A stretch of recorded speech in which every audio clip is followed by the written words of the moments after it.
Ringkasan Babat Selaparang. Dengan nama Allah yang Maha Pengasih lagi Maha Penyayang.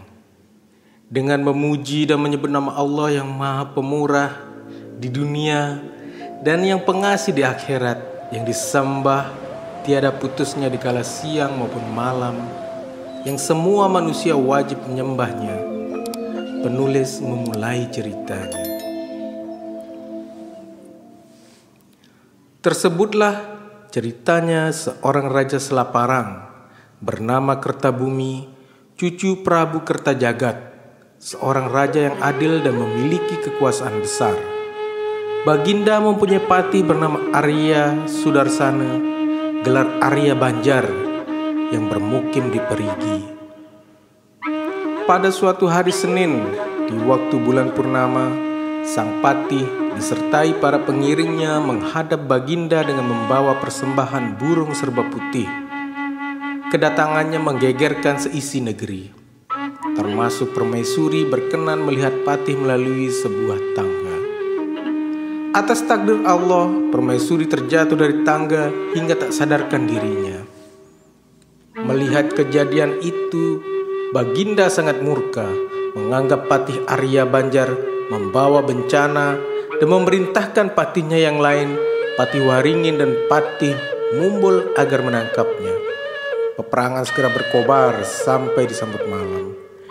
Berita peperangan ini segera disampaikan oleh Baginda ke seluruh wilayah kerajaan melalui surat yang diantar para utusan. Keesokan harinya, tong-tong berbente dan gong berbunyi bersahut-sahutan, menandakan perang dimulai lagi. Perang bersusu segera terjadi.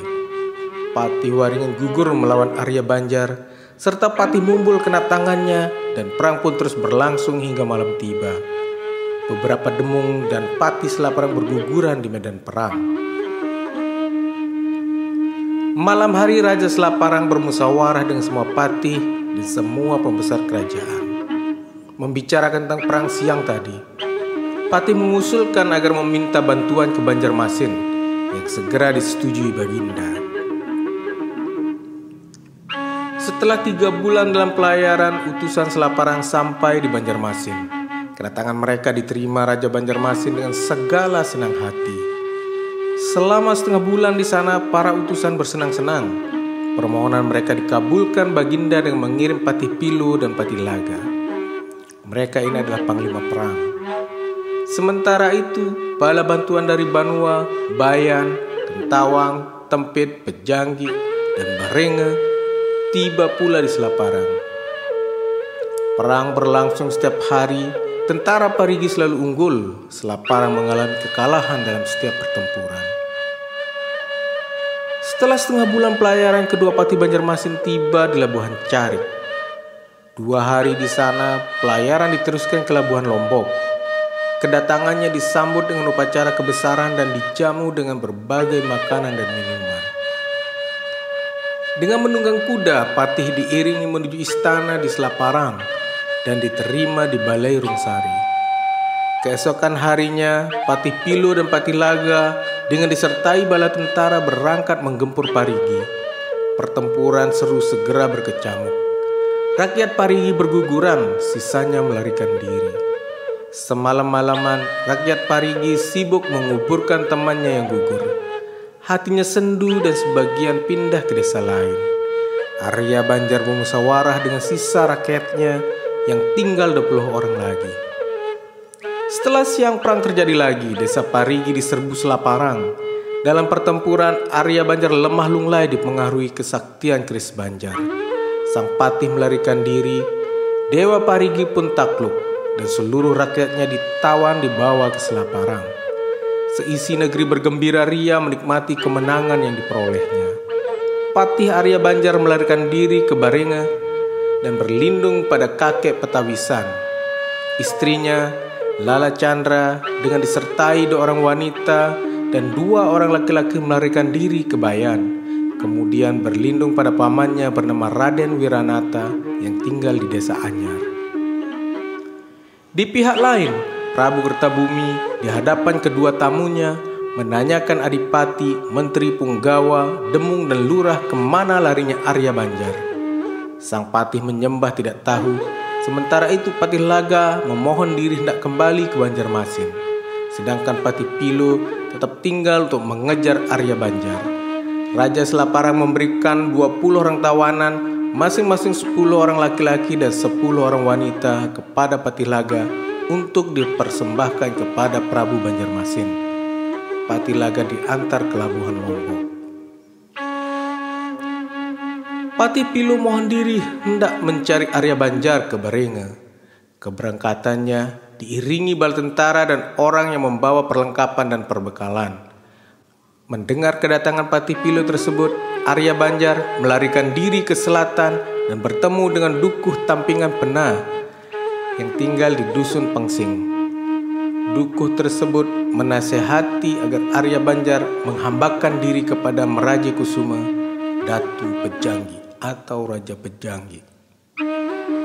Arya Banjar mengisahkan nasibnya kepada Prabu Pejanggi yang menyebabkan Baginda sangat kasihan kepadanya. Kakek Petawisan dirundung sedih, dia kehilangan Arya Banjar. Lurah Baringa menuduhnya kerjasama dengan sang Arya, lalu diikat dan akan dibunuh. Tetapi Patih Pilo mencegah. Mata-mata pun dilepas menyebar ke setiap negeri. Mereka menyamar dengan berbagai cara. Terbetiklah berita bahwa Arya Sudarsana berlindung di Pejanggi. Patih Pilo segera menyusulnya dan memohonnya kepada Baginda. Namun Baginda menolaknya meskipun sang patih mengingatkan Baginda sebagaimana bahayanya memelihara Arya Sudarsana. Baginda menjawab tidak mengapa. Maka sebagai gantinya Raja Pejanggi mengirim persembahan 10 orang gadis dan 12 ekor kuda kepada Raja Selaparang. Patih Pilo kembali ke Selaparang melalui Parwa dan Pengadangan dengan membawa persembahan berupa gadis dan kuda. Kepada Raja Selaparang dikemukakan bahwa Arya Banjar dipertahankan oleh Raja Pejanggi dan segala akibat akan ditanggungnya sendiri. Jika kelak dia berbuat sesuatu, rakyat Pejanggi sendiri sanggup mengatasinya. Dan dijawab oleh Raja Selaparang, "Gila adik di Pejanggi, tidak dapat membedakan bahaya dan malu. Aku dibujuknya dengan wanita segala, kuda dan makanan. Dianggapnya saya masih anak-anak, dibujuk dengan persembahan." Pada malam hari para ratu bersukaria, dihibur dengan tontonan gandrung, wayang, joget dan tandak semalaman suntuk. Seluruh rakyat Selaparang bergembira ria, duka nestapa lenyap berganti suka. Di negeri Pejanggi, Prabu Meraja Kusuma sangat menyayangi Sudarsana. Siang malam selalu bersama. Nama Sudarsana diganti dengan Banjar Getas. Asal kata bahasa Sasak Getas sama dengan sudah ditaklukkan. Banjar artinya rakyatnya sedikit. Kebijaksanaan raja yang demikian itu menimbulkan kekesalan dan iri hati di kalangan para patih, rangga dan para demung. Hubungan antara mereka dengan raja semakin renggang. Rangga Tapon 4 bulan sudah lamanya tidak datang menghadap Baginda. Baginda menyuratinya dan beliau membalas surat serta mengatakan bahwa dia tidak suka menghadap raja lagi. Raja dianggap tidak teguh memegang janji, mengangkat orang lain dan menjauhkan pembesar negeri. Oleh karena itu, Baginda mengumpulkan sekalian pembesar istana dan prajurit setelah diperintahkannya agar menggempur Tapon. Para prajurit di bawah pimpinan Banjar Getas berangkat menggempur Rangga Tapon. Rangga Tapon dalam perang tanding menyerah kepada Banjar Getas. Dan sebagai bukti, ia menyerahkan putrinya bernama Lala Junti kepada raja. Sepanjang malam, Rangga Tapon, istri putrinya dan kerabatnya berunding mengenai menyerahkan putri kepada Baginda.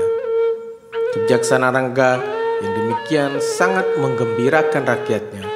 Untuk itu, agar sang putri pasti diperistri Baginda, maka dicarilah guna-guna bernama Si Rontok kepada seorang demung dan penah. Sebab kalau tidak diterima sebagai permaisuri, ipar atau menantu Baginda pastilah akan marah dan hal itu selalu berakibat perang. Setelah mengucapkan istighfar, Demo mengambil obat dan melihat alamat buruk yang akan membawa bencana bagi negeri. Namun karena sudah kehendak Allah, obat itu diberinya juga.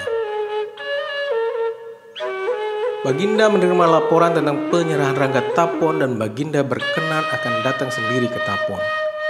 Kedatangan Baginda diterima secara adat kebesaran dan Baginda berangkul-angkulan dengan Rangga Tapon disertai derayan air mata keharuan. Baginda dipersilakan duduk di bencingah sambil menyaksikan berbagai jenis kesenian. Berhadapan dengan bencingah terdapat panggung tempat Dewi Junti duduk menonton didampingi Lala Diwati, anak seorang lurah pengiring sang putri, dan keduanya sama rupawan. Baginda menyangka Lala Diwati itulah putri sang Rangga, dan atas takdir Allah, Dewi Junti kurang jelas terlihat tertutup selendang. Ketika malam tiba, Dewi Junti masuk diiring para pengasuh. Lala Diwati tinggal sendirian di atas panggungan asik menonton. Sementara itu, berbagai makanan disuguhkan dan tak ayal sekalian suguhan dimakan Diwati dengan lahapnya. Pandangan para kerabat raja dan para sentana tertuju kepadanya dan berbisik bahwa wanita serakus itu tidak pantas menjadi permaisuri Baginda. Bisikan itu terdengar oleh Baginda dan memutuskan agar Banjargetas saja yang menikah dengan Dewi Junti.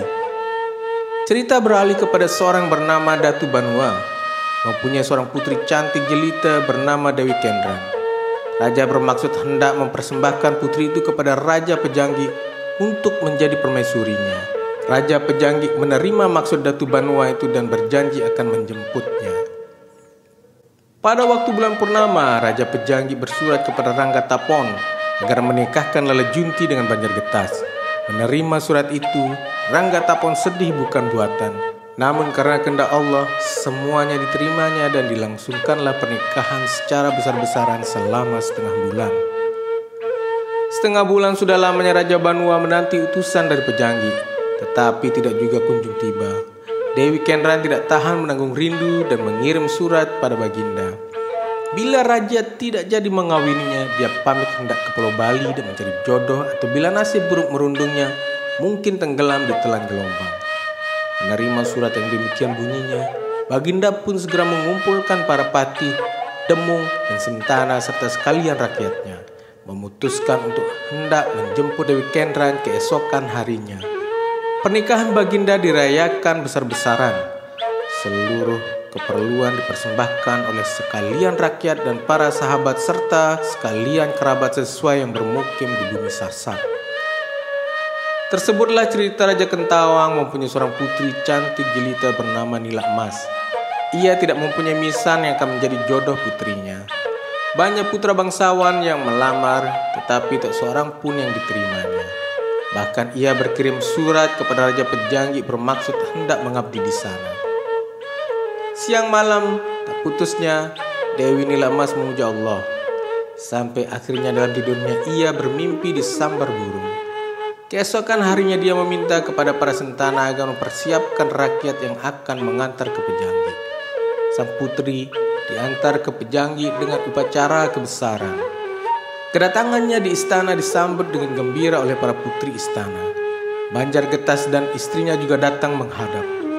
Kemudian bersama Baginda menyaksikan tontonan legong. Seluruh rakyat bergembira ria. Dewi Nila Emas tak putus-putusnya memohon kepada Allah. Ia kurang tidur dan kurang makan. Akhirnya doanya terkabul dan ia diberi istri Baginda. Sang Dewi dinikahkan pada hari Wage bulan ke-11 tahun 1622 Saka. Tersebutlah berita bahwa Rangga Tapon sakit. Banjargetas dan istrinya dipersilakan pulang. Baginda pun berkenan menjenguk mertuanya, Datu Banua dan Datu Kentawang. Dari Lala Junti, Putri Kendran dan Putri Nila Emas mendapat kiriman masing-masing persalinan pakaian yang indah. Sementara itu, datang 2 orang utusan dari Kelungkung membawa surat undangan untuk menghadiri upacara pembakaran jenazah saudara Raja Kelungkung. Raja memanggil para sentana dan patih dan menitahkannya untuk berangkat ke Kelungkung mewakili Baginda. Utusan berangkat dipimpin oleh Banjargetas. Mereka terdiri atas 70 orang muda-mudi dan 60 orang tua laki perempuan dengan membawa beras, kambing dan buah-buahan. Mereka bertolak dengan perahu melalui ampenan. Rombongan telah tiba di Kelungkung. Para muda-mudi terheran-heran melihat keindahan kota. Sementara itu, Raja Pejanggi menjenguk Ranggatapon yang sedang sakit keras. Di dekatnya duduk orang yang zikir dan membaca Al-Quran. Dan tengah malam beliau pun wafat. Sang Rangga dimakamkan dan mengadakan selamatan sampai hari ke-9. Sebulan lamanya Adipati dan Banjargetas di Bali. Selesai selamatan, beliau pun pulang. Sesampainya di ampenan, beliau pun mendapat berita bahwa Ranggatapon telah mangkat. Selesai pelebonan Ranggatapon, Baginda pun kembali ke Pejanggi. Di Kentawang dan di Banoa diadakan pesta raya balasan. Demikian juga di Pejanggi. Dewi Junti beranak laki-laki. Demikian pula ketiga istri raja masing-masing dikaruniai seorang anak. Banjargetas lama tidak datang menghadap, maka dikirimlah utusan ke Tapon. Dewi Junti memberi berita bahwa 15 hari Banjargetas tidak pulang. Konon ia pergi ke Bayam menjenguk istrinya yang pertama. Ketika berita itu disampaikan kepada Baginda dan terdengar juga oleh ketiga putri, dan mereka sangat marah. Lalu ketiganya mengirim surat kepada Dewi Junti agar datang ke Pejanggi bersama anaknya. Setelah 2 bulan lamanya Dewi Junti di Pejanggi, datanglah Banjargetas dan mempersembahkan kepada Baginda tentang ihwalnya lama tidak menghadap. Baginda memahaminya dan menitahkannya membawa istrinya kembali ke Tapon. Sampai di Tapon diceritakan istrinya bagaimana baiknya istri-istri Baginda padanya. Banjargetas mendengar dan minta izin kepada istrinya untuk kembali lagi ke Bayan, ke istrinya yang pertama. Mendengar itu, Dewi Junti sangat marah dan mengusir Banjargetas. Dengan hati gemas, Banjargetas pergi menuju hutan Memelak, menemui seorang sahabat karibnya.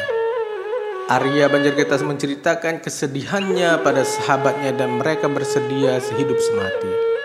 Dewi Junti yang kehilangan suaminya minta diantarkan ke Pejanggi dan mempersembahkan ihwalnya yang telah berselisih dengan suaminya. Banjargetas sendiri dari Memelak berangkat ke ampenan hendak ke Bayan, tetapi perahu hanya bersedia mengantar sampai ke Bali. Di Karangasem, Bali, Banjargetas menjumpai seorang sahabatnya bernama I Gusti Bagus Alit. Ia menceritakan dirinya ketika kalah berperang dengan Selaparang. Kemudian atas persetujuan anak Agung Sakti, Raja Karangasem diputuskan Pejanggi harus diserang. Ekspedisi itu terdiri dari 800 orang prajurit dengan menggunakan 25 perahu lengkap dengan senjata tombak dan pedil. Mendengar berita penyerangan itu, Raja Pejanggi sangat terkejut serta segera menyuruh Patih mengerahkan rakyat. Bala tentara Karangasem menyerbu dan bermarkas di Memelak. Pertempuran segera terjadi di Batunyale. Setiap hari rakyat Pejanggi selalu terdesak. Mereka kalah persenjataan dan hanya bersenjatakan tombak. Raja Pejanggi sangat menyesalkan betapa Banjargetas tidak membalas budi, bahkan telah mendatangkan musuh. Di medan perang, Patih Wiranegara berperang dengan Banjargetas dan Patih Kusuma Mancanegara berperang melawan Gusti Alit. Bala bantuan dari Tempit tiba dan Demung Tempit mengamuk sehingga dari pihak Bali banyak yang gugur. Hingga disambut matahari terbenam, Gusti Ngurah Kaba kembali ke Bali mencari senjata. Setelah sehari semalam sampailah ia di Singaraja, lalu meneruskan perjalanan ke Karangasem. Raja memberikan senjata dan perbekalan. Sementara itu, di Pejanggi, rakyatnya bersukaria. Mereka menyangka orang-orang Bali sudah kalah dan kembali ke Karangasem. Oleh karena itu, setelah Pejanggi diserang kembali, mereka kacau balau tidak ada persiapan. Berita segera disampaikan ke Langko, Tempit, Pujut, Kentawang, Banoa, Berenge, Rungkang, Pene, dan Batu Lilih. Perang seru terjadi lagi. Wanita-wanita Pejanggi mengamuk melebihi pria. Mereka sakti, perkasa, dan menakjubkan musuh. Perang berlangsung sampai matahari tenggelam. Raja Pejanggi mohon bantuan ke Selaparang, tetapi ditolak. Sejak Pejanggi melindungi Banjargetas, Raja Selaparang tidak mau bersaudara lagi dengan Pejanggi. Sedangkan di pihak musuh, bala bantuan dan perlengkapan serta perbekalan kini telah tiba. Utusan yang ke Selaparang kembali tanpa hasil. Raja Pejanggi menyadari kekeliruannya yang telah melindungi Banjargetas. Dalam pertempuran selanjutnya, tidak sedikit orang Bali dan Sasak yang gugur. Raja Pejanggi kalah senjata. Mereka berperang hanya dengan tombak dan tidak memiliki senapan. Namun, mereka tetap dapat mendesak mundur prajurit Bali. Pasukan musuh kembali mengutus Gusti Made Alit ke Karangasem, meminta senjata dan perbekalan. Sementara mereka tidak datang menyerang lagi, rakyat Pejanggi menyangka bahwa orang-orang Bali sudah kalah. Mereka bubar dan pulang ke desa masing-masing. Kota Pejanggi segera menjadi sunyi tanpa pengawal. Rajanya kurang waspada, padahal rakyatnya baik pria maupun wanita sangat gagah berani. Setelah perlengkapan tiba, kembali pasukan Karangasem menyerang Pejanggi yang dalam keadaan tidak terjaga. Namun rakyat yang ada bertekad mati sabil. Laki perempuan berguguran di medan perang, termasuk diantaranya Patih Kusuma Wiranegara dan Mancanegara. Sisa prajurit mundur ke Mujur. Berita kekalahan Pejanggi dilaporkan kepada raja yang mengungsi di Parwa. Mendengar berita itu, Prabu Penganten memutuskan menyeberang ke Taliwang Sumbawa. Banjargetas menyelidiki kemungkinan kemampuan perlawanan Pejanggi. Ia tiba di Tapon dan bertemu dengan lurah. Laki perempuan orang Tapon datang sambil menangis. Istrinya juga keluar bersama anaknya. Banjargetas menyambut anaknya sambil menangis. Lurah memberitahunya bahwa Pejanggi sudah dikosongkan dan raja sendiri kemungkinan ke Selaparang. Banjargetas memerintahkan lurah Tapon untuk menyelidiki kemana Raja Pejanggi mengungsi. Diceritakan bahwa Raja Selaparang sakit hanya sehari semalam kemudian mangkat. Pemakamannya dihadiri oleh seluruh bupati dan punggawa kecuali Raja Pejanggi. Berita kemenangan atas Pejanggi disampaikan kepada Raja Karangasem. Raja Selaparang bersiap siaga menjaga kemungkinan tibanya serangan Bali. Banjargetas melaporkan kepada anak agung bahwa Prabu Pejanggi dan rakyatnya sudah bubar mengungsi ke Sumbawa. Anak agung pun pindah ke Mamela dan membuat pesanggerahan di Lingsar. Selanjutnya merencanakan penyerbuan ke Selaparang setelah senjata dan perbekalan datang dari Bali. Selaparang diserbu, perang hebat tak terelakkan lagi. Kedua belah pihak menderita korban besar. Orang Bali mundur ke Lingsar dan meminta senjata lagi ke Bali. Orang-orang Bali bergerak dari Lingsar ke barat dan mendirikan kota yang setelah selesai diberi nama Mataram. Utusan ke Bali sibuk mencari bantuan senjata kepada Mengwi dan Tabanan. Rakyat Selaparang sibuk membuat petak di Ketangga. Orang-orang Bali di Mataram sibuk pula mengerjakan ladang dan kebun buah-buahan. Sementara itu Arya Sudarsana pergi ke Tapon dan ia mendapat laporan bahwa negeri Pejanggi sudah kosong. Ia pergi meninjau ke sana dan sekalian datu dan punggawa dari berbagai desa dikumpulkan Arya Sudarsana, berpesan kepada mereka agar membimbing rakyat masing-masing mengolah sawah dan ladangnya. Dikabarkan pula bahwa Raja Karangasem berniat membangun puri di Padang Swete. 3 bulan lamanya keraton itu selesai dibangun dan diberi nama Karangasem. Anak Agung Kabe ditetapkan sebagai penguasa di Mataram. Tinggallah Selaparang yang belum takut. Diceritakan bahwa semua orang Bali berkumpul di Karangasem, dibantu rakyat Tapon berangkat menggempur Selaparang. Sepanjang hari sampai matahari terbenam, Selaparang dihujani peluru. Setelah malam, orang-orang Bali mundur ke pesanggerahannya. Semuanya minum bersukaria bermabuk-mabukan. Ketika mereka tertidur lelap, rakyat Selaparang masuk mencuri-curi senjata mereka. Keesokan harinya mereka diserbu dan lari mundur ke Karangasem. Pimpinan pasukan Bali melaporkan kepada raja tentang kekalahannya sebab senjata dicuri musuh. raja memerintahkan mencuri senjata itu lagi dan setahun kemudian Selaparang digempur. Raja Selaparang sendiri sudah kematian maling sakti. Tidak ada lagi yang ditugaskan mencuri senjata, musuh pun tiba di Belimbing. Pertempuran segera terjadi. Orang-orang Selaparang segera mengamuk tiada tertahan. Antara pelor dan mesiu mereka menyerbu. Banyak orang-orang Bali yang tewas dan luka-luka. Orang-orang Bali kembali ke Karangasem melapor dan mencari senjata. Adipati Selaparang memerintahkan menutup semua jalan-jalan yang mungkin dilalui musuh. Musim tanam telah tiba dan untuk sementara Karangasem menghentikan penyerangan. Rakyatnya disuruh bertanam dan demikian pula rakyat Selaparang yang menyangka perang sudah tiada, mereka mulai giat bertanam. Seluruh rakyat berkecukupan sandang dan pangan. Namun lain halnya dengan daerah-daerah tempit, Kentawang, Pujut, Tapon, dan Banua sudah takluk kepada Karangasem.